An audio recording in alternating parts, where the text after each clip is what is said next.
திருவருகை காலம் 3வது வாரம் புதன்கிழமை. நற்செய்தி பகுதி மத்தேயு பிரிவு 1 அருள்வாக்குகள் 18-25 வரை. கிறிஸ்து பிறப்பு விழா கொண்டாட்டத்தின் மையமாக இருக்கின்ற நற்செய்தியான கன்னியின் வயிற்றில் இயேசு கருவுறு எடுத்ததை இன்றைய நற்செய்தி பேசுகிறது. இயேசுவின் வளர்ப்பு தந்தையாகிய புனித யோசேப்புவின் கடவுளுடைய திட்டத்தில் அவரது பங்களிப்பை பற்றியும் இன்றைக்கு குறிப்பிடுகிறது. வசனம் 23, இதோ கன்னி கருவுற்று ஓர் ஆண்மகவை பெற்றெடுப்பார், அக்குழந்தைக்கு இம்மானுவேல் என்று பெயரிடுவீர். மெசியாவாகிய கிறிஸ்து அரசராகிய தாவீதின் வழித்தோன்றலாக பிறப்பார் என்பதை விளக்க எசாயாவின் இறைவாக்கை மத்தேயு மேற்கோள் காட்டுகிறார். இந்த இறைவாக்கு இயேசுவில் நிறைவேற தாவீது மரபிலிருந்து வந்த யோசேப்பு பிறக்கப் போகும் குழந்தைக்கு இயேசு என்று பெயரிட்டு ஏற்றுக்கொள்வதன் வழியாக தாவீதின் வழி மரபினராகவும் அங்கீகரிக்கிறார். எனவே யோசேப்பு இயேசுவின் வளர்ப்பு தந்தை மட்டுமே என்பதை மத்தேயு தனது நற்செய்தியில் வெளிப்படுத்துகிறார். லூக்கா தனது நற்செய்தியில் மரியாவின் கீழ்ப்படிதலையும் லூக்கா 1:38, மத்தேயு இன்றைய நற்செய்தியில் 1:24 கீழ்ப்படிதலையும் குறிப்பிடுகிறார்கள்.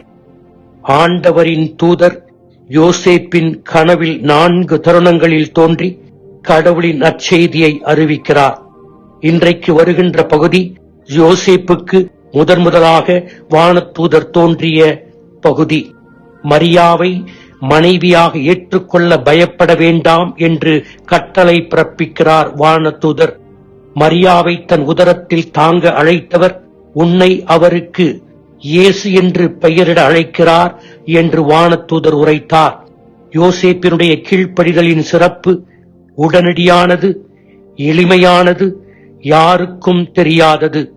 யோசேப்பின் இந்த கீழ்ப்படிதல் இயேசுவை தனது சுவிகார பிள்ளையாகவும் இயேசுவை தாவீதின் உண்மை மகனாகவும் ஏற்றுக்கொள்ள வழிவகுக்கிறது.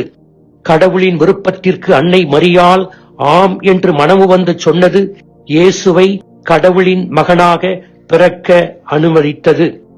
யோசேப்பு அச்சமடைந்த போதிலும் இறுதியில் மரியாவை மனைவியாக ஏற்றுக்கொள்கிறார். மரியாவை யாருக்கும் தெரியாமல் விவாகரத்து செய்துவிட வேண்டும் என்று நினைத்தவர் இறுதியில் தனது முடிவை மாற்றிக்கொண்டு அன்னை மரியாவையும் குழந்தையையும் ஏற்றுக்கொள்கிறார். அன்பொழுக வளர்த்தார், பிரமாணிக்கத்தோடு பாதுகாத்தார், கனிவாக கவனித்தார், நெஞ்சுருக நேசித்தார் அன்னை மரியாவையும் குழந்தை இயேசுவையும். வானதூதர் 3 தருணங்கள் யோசேப்புக்கு கொடுத்தவை. மரியா இயேசு இருவரையும் நீர் அழைத்துக் கொண்டு எகிப்துக்கு சென்று நான் சொல்லுவரை அங்கே இரு என்று சொல்லுகிறார். அடுத்தது தங்களுடைய இருப்பிடத்திற்கு திரும்பி போக வேண்டுமென்று சொல்லுகிறார். கடைசியாக பெத்லகேமிலோ எருசலேமிலோ குடியேறாமல் கலிலேயாவில் குடியேறச் சொல்லுகிறார். இன்றைய நற்செய்தி நமக்கு தரும் படிப்பினைகள் என்ன? 1. யோசேப்பை போலவே நாம் கடவுளை முழுமையாக நம்ப வேண்டும், அவருடைய குரலுக்கு செவிசாய்க்க வேண்டும், பிரமாணிக்கமாக நடந்து கொள்ள வேண்டும். யோசேப்பை போலவும் அன்னை மரியாவை போலவும் கடவுளை முழுமையாக நம்பி அவருடைய திருவுளத்தை நிறைவேற்ற நாம் அழைக்கப்பட்டிருக்கிறோம் என்பதை உணர வேண்டும். கடவுளுடைய விருப்பத்தை நிறைவேற்ற நமக்கு மிக்க துணையாக இருப்பது அவருடைய உயிருள்ள வார்த்தையாகிய விவிலியம். 2.